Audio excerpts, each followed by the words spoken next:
Pranati, good morning.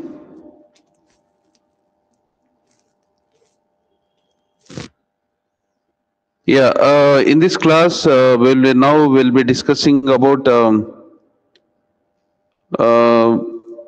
the role of the change of the power relations in rural India, right? Pranati, am I audible to you? Hello, hello.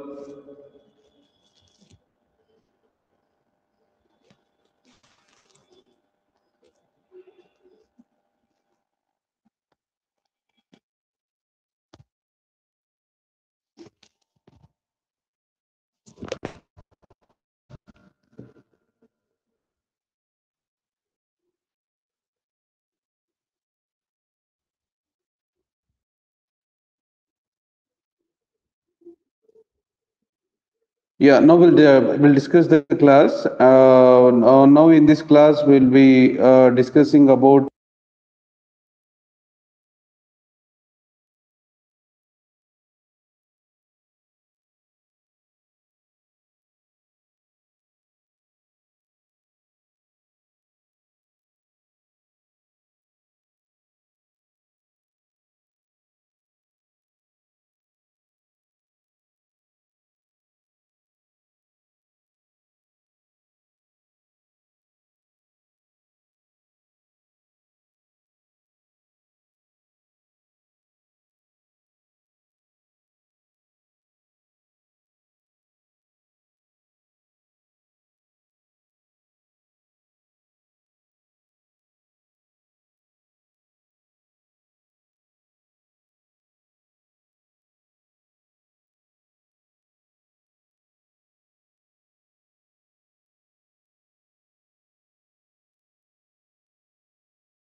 in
hello, hello. Yeah, uh, good morning, everyone. Manimala, Harinath, Pranati, am I audible to you? Pranati, Manimala, Harinath, and these people Yes, online. sir. Yes, sir. Yes, sir. Yeah, good morning, good morning, good morning. Actually, there is some signal problem here. That got connected, it disconnected. Now again, it is got connected. Sorry for the interruption. So, in the last class, we discussed about the rural and urban communities, right? As you all know that, you remember. So, what we discussed in the last class, Manimala, Pranati, hello. Okay, now we'll begin the class now. So in this class, we will be talking about the what are the changes that have been taking place in rural India, particularly after independence. After independence, the government of India launched several schemes and welfare measures through planning commission, through 5-year plans, through various other schemes to bring some certain changes in the rural economy. Rural social structure, particularly when it comes to the rural thing. And at the time of independence, the nationalist leaders, particularly like Nehru and Sardar Vallabhai Patel, and you have Ambedkar, Gandhi, and many others. And we actually thought that the rural sector should be strengthened, because unless the local self governments are strengthened, one cannot imagine a developed nation in India. So they brought a lot of welfare measures to strengthen the rural economy, so and rural sector. So they thought that unless these rural communities, the rural societies are empowered through political power, one cannot imagine the local self government in India. So they brought a lot of welfare schemes from since independence, right? So among all these things, they thought that the particularly they introduced a lot of measures to strengthen the agriculture sector in India. So, as part of those welfare measures, and particularly the role of green revolution played a huge role in India. So, particularly in 1960s onwards, and they introduced certain schemes, genetically modified, seeds were introduced in India. The I mean, those measures actually transformed agrarian sector in India. So this is one aspect. So other thing is that they introduced a lot of welfare schemes to strengthen the political structure of the rural economy and rural structure. They thought that unless the gram panchayats are strengthened, you cannot function the rural India. So in a way that this all these measures, uh, all these measures were actually implemented to strengthen the rural economy. Now we'll just think about a I mean the rural society. Now I'll ask you a question. Is Manimala is available online? Manimala Pranati Harinath. Hello Pranati Manimala. Okay. Hello. Yes, sir. Yeah. So Harinath, you are online. So just will just interact. So I don't know whether you are there. So just I want some active participation from all of you, so that we can discuss the class. So Harinath, can you just tell me one thing that what you can observe in rural, society, particularly how the gram panchayats were empowered. Can you just tell that? Rythu Bandhu Okay, Raitu Bandhu. Very nice. Nice. ఆ, ఆ, అగ్రిక Okay. మన అంటే గొర్రె గొర్రెల మీద loans Okay. Okay. And కోళ్ళ Hmm. Form పెట్టుకోవడానికి కొన్ని loans and Hmm. Okay. You're right. In fact, so this mainly the role of Gram Panchayat plays a huge role in deciding the power structure in rural villages. Okay, so government, పొదుపు సంఘాలు also government. Another thing. పొదుపు సంఘాలు పొదుపు సంఘాలు ఏం చేస్తాయి? Loans ఇస్తారు sir. Loans తీసుకొని వాళ్ళు పంచుకొని వాళ్ళు ఏంటంటే వడ్డీకి ఇచ్చుకోవడము, లేకపోతే దాన్ని వేరే రకంగా వాళ్ళు పర్సనల్ వాడుకోవడం చేసుకొని అట్లా ఇంప్రూవ్మెంట్ చేస్తున్నారు ప్రజెంట్ ఓకే. విలేజ్ లో. ద్వారా పొదుపు సంఘాల ద్వారా ఎవరు లాభం పొందుతున్నారు? అంటే ఎవరు? మహిళల, పురుషుల? మహిళలు మహిళలు మహిళలు మ్మ్. ఓకే. ఏ రకంగా వాళ్ళు లబ్ధి పొందుతున్నారు ఒకసారి మీరు చెప్పండి.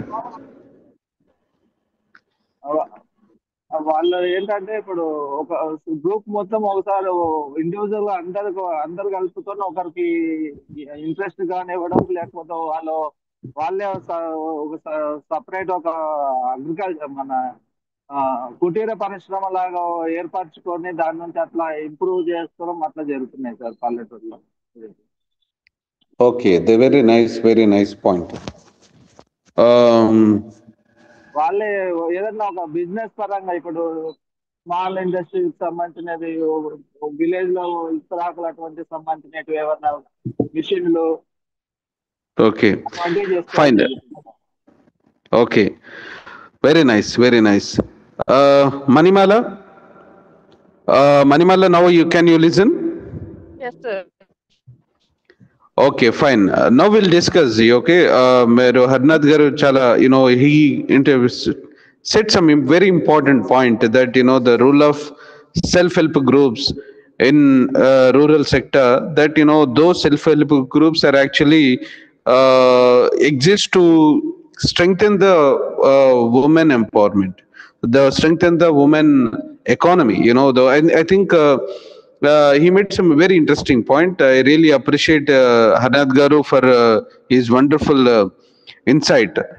Manimala, just to recap that, what we are actually discussing in this class is that we are trying to understand what are the changes that occurred in rural society since independence, and particularly the government of India, and after independence they introduced a lot of welfare schemes, lot of legislations, lot of development schemes to strengthen the rural economy. Okay, and what are the schemes and measures they introduced? As just now Harnath, just say, he said that the role of Podupu Sangalu plays a huge role in strengthening the wings of women in terms of their economic status. I think this is one of the important point. But apart from that, the lot of other schemes are also introduced, and particularly to strengthen the agrarian structure. The government introduced a lot of welfare schemes through 5-year plans, through various other welfare schemes since independence onwards. So as a result, what is happening is that there are certain changes that are occurring in agrarian structure in rural India, right? So among those welfare measures, one most important thing is that the land distribution, right? Because of the various popular movements and social movements and political movements in India, that they actually demanded the land to the landless. So government actually they distributed land to certain groups, and as a result, with the result of those the land reforms, certain groups, certain caste communities got some land. And with that land, what they have done is that they have started cultivating in their own lands. And few others, they went to for the they are the tenants of the other lands. They also started investing, and and in terms of producing the agriculture. So these things have been changing. So what is happening, on the one hand the economy is changing, and on the other hand the political structure of the agrarian social structure is also changing. What I'm trying to indicate here is that the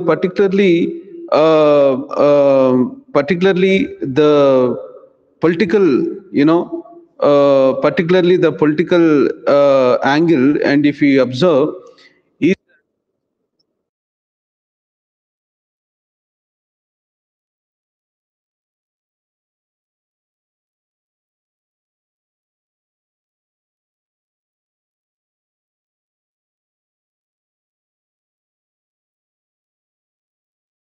Hello, hello, hello. Hello, sir. Yeah. Just you, whenever I say, because there is some signal problem is there, so I'm just checking again and again and again and again. So you can hear me, right? Yes, sir. Hear me. Yes, sir. Okay, right. Yeah, fine. Okay, right. Just I want a confirmation that suppose there is some signal problem here. So that is the main problem. Actually.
Sir, we can't hear you.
As a result, so the lot of the caste, the role of the caste plays a huge role in rural villages.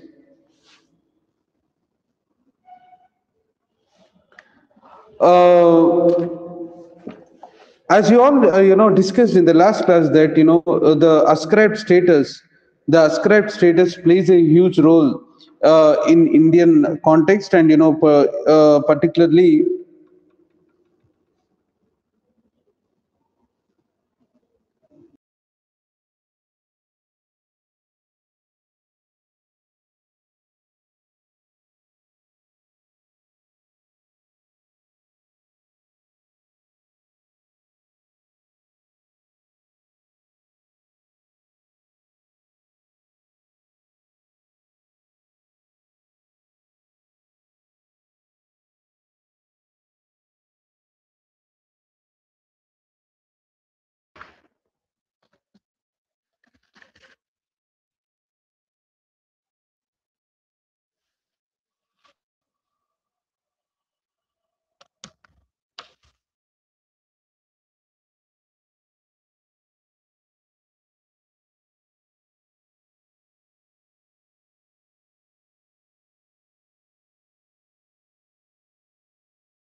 Therefore, the social change, refers to the significant alteration of social structures and cultural patterns over time. So this encompasses the shifts in social institutions, behavior, and relationships, and norms and values.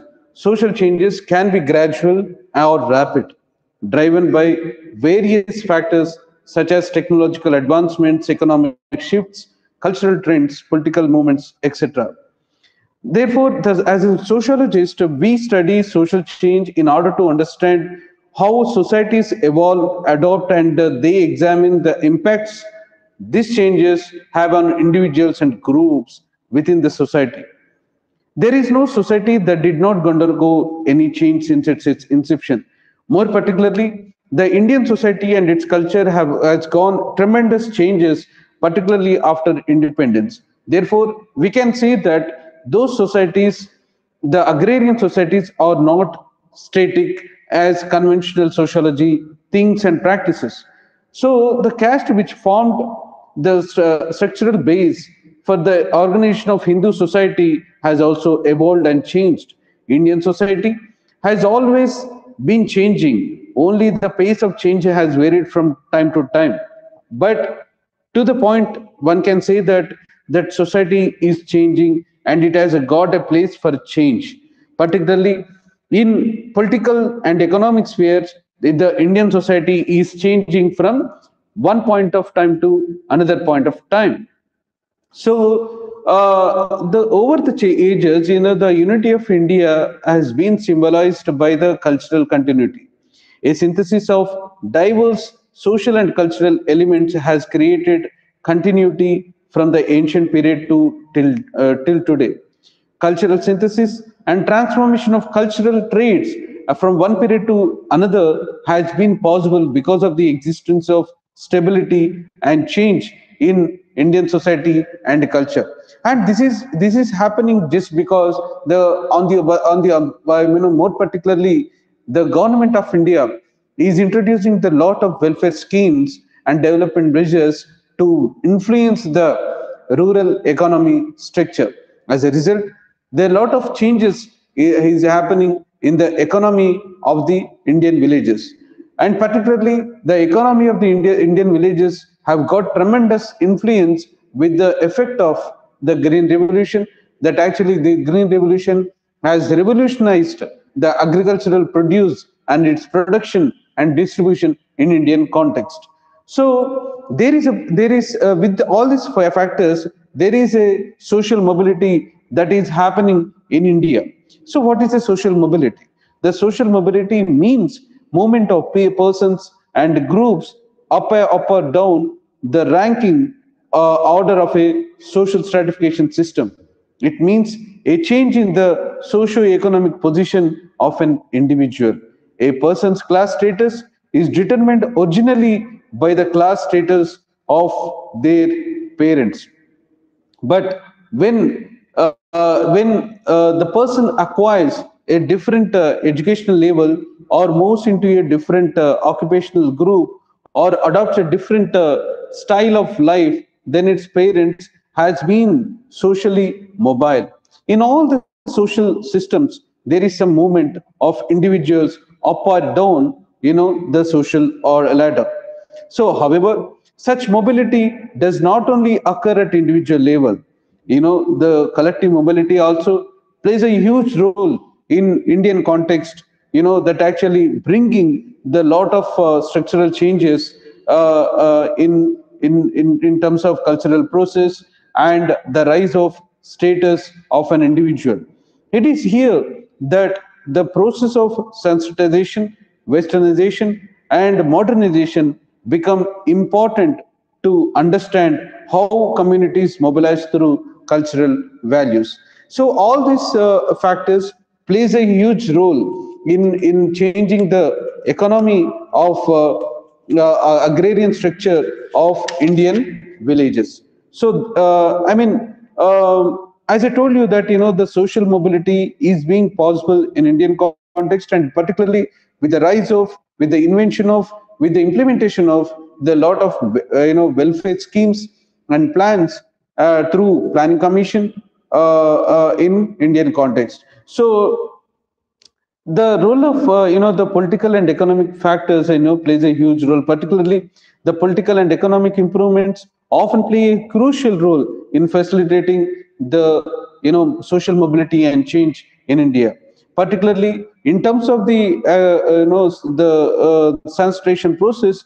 As lower caste groups gain access to education and better political and economic opportunities, they are better positioned to adopt the cultural traits of the higher caste. So in a way that the sensitization occurred sooner or later in those castes which enjoyed political and economic power but were not rated high in ritual ranking. Thus, there was a gap between their ritual and political economic positions.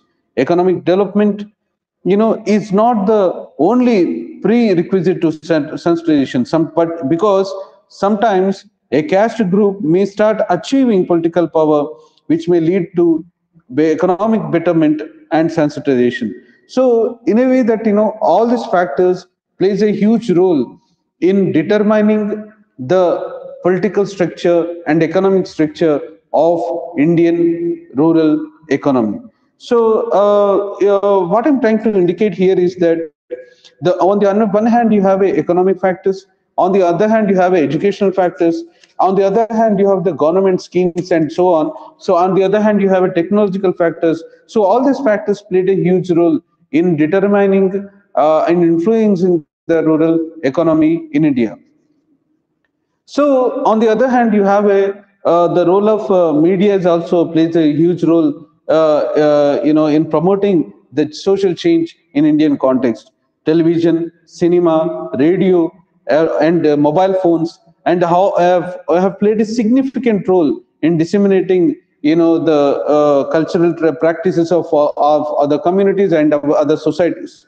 So, in a way that the change is occurring in Indian context, particularly with the role of the media and so on. So globalization is also plays a huge role in Indian context, and globalization and cultural exchanges have also impacted the process of agrarian practice. There are changes in agrarian practice in Indian context. The spread of Indian culture and spirituality to the global stage, often emphasizing Sanskritic elements, has created a renewed interest in this practice among Indians themselves. So all this, on the other hand, the global recognition of Indian traditions as symbols of Indian heritage has encouraged, and influenced the Indian politics in Indian context. So. On the one other hand, the westernization also plays a huge role in influencing the Indian politics and rural economy. For example, the what is westernization actually symbolizes? The westernization refers to the adoption or influence of Western culture, values, and institutions by non-Western societies. It has been a significant process in global history, especially since the colonial era. M.N. Srinivas introduced the concept of westernization in the Indian context to describe the changes in Indian society brought about by British colonial rule.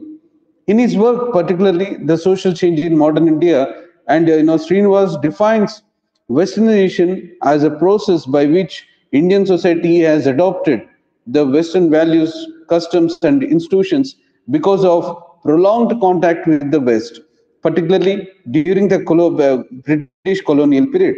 And those Western norms and Westernization effect is being got strengthened with the influence of globalization.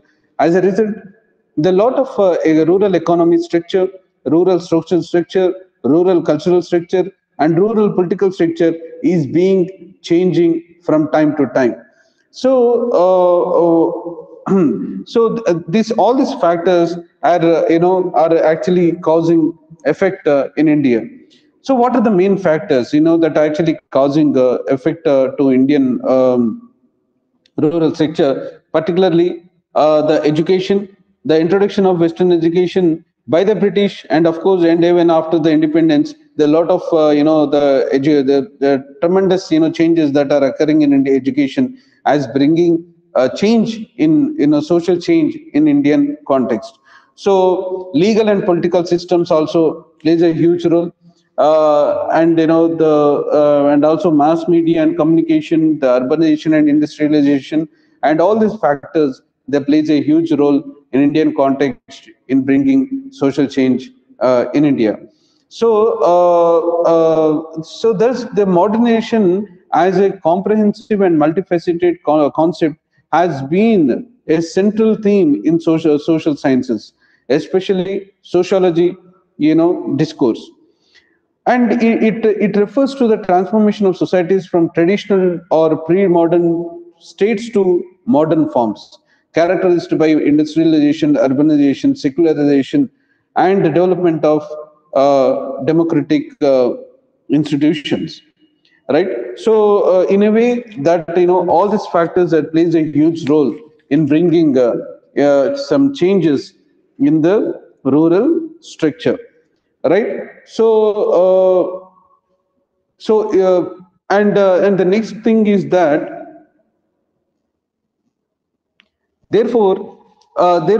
the economic transformation is actually becoming a reality in Indian context, particularly with the rise of industrialization, technological advancement, and you have globalization and so on and so forth. So all these factors and plays a huge role in influencing the political structure of Indian society, right? So in the next class, we'll be discussing about various other factors of rural and urban sociology. And thank you for joining in this class. And I will ask Manimala and Pranati and Hadnath, do you have any questions? No, sir. Okay, thank you for joining, Pranati. No, sir. Arnath, thank you for joining. Manimala, thank you for joining the class. And we'll be discussing in the next class about what are the major factors that are actually contributing for the rise of urbanization in Indian context. We'll be discussing in the next class. And thank you for joining today. Okay, sir. Thank you, sir. Okay. Okay, sir. Thank you.